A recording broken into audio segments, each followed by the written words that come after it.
এনটিভির প্রতিষ্ঠাবার্ষিকীর খবর।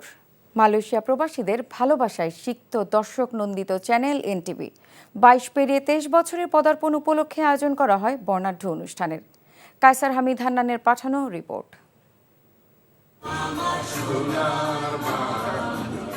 প্রবাসী বাংলাদেশিদের পছন্দের শীর্ষে থাকা এনটিভির 23 বছরের পদার্পণ উপলক্ষে বর্ণিল অনুষ্ঠানের আয়োজন করে এনটিভি দর্শক ফোরাম মালয়েশিয়া।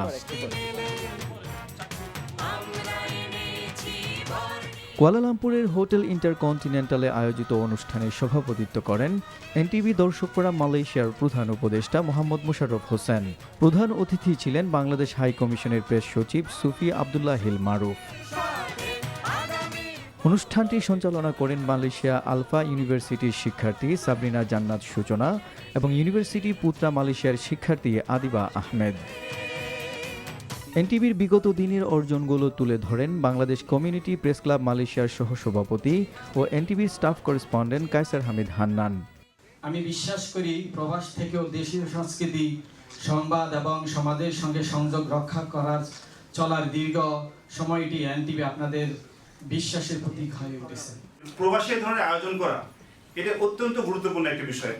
প্রবাসীদের নিয়ে, কারণ এখানে আমাদের যারা নেক্সট প্রজন্ম যারা আছে বা যারা আছে আমরা দূরে থাকি, আমি চেষ্টা করছি মালয়েশিয়াতে আমাদের টিভি চ্যানেলগুলো যাতে প্রচার করা যায় সে ধরনের একটি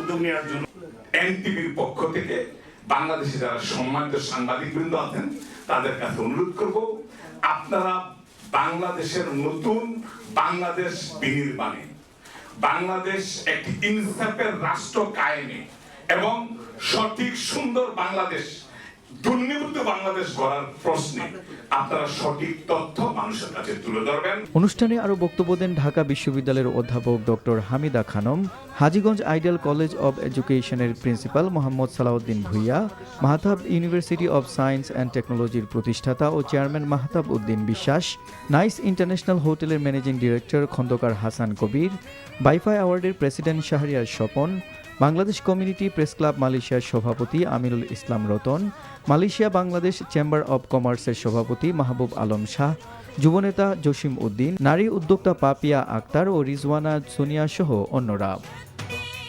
এনটিভি ইন্টারন্যাশনাল ডেস্ক। বান্ডেল থাকলে প্রতি সেনমানিতে টাকা বাঁচবে। বিকাশ সেনমানি বান্ডেল কিনে জিতুন প্রতি লেনদেনে।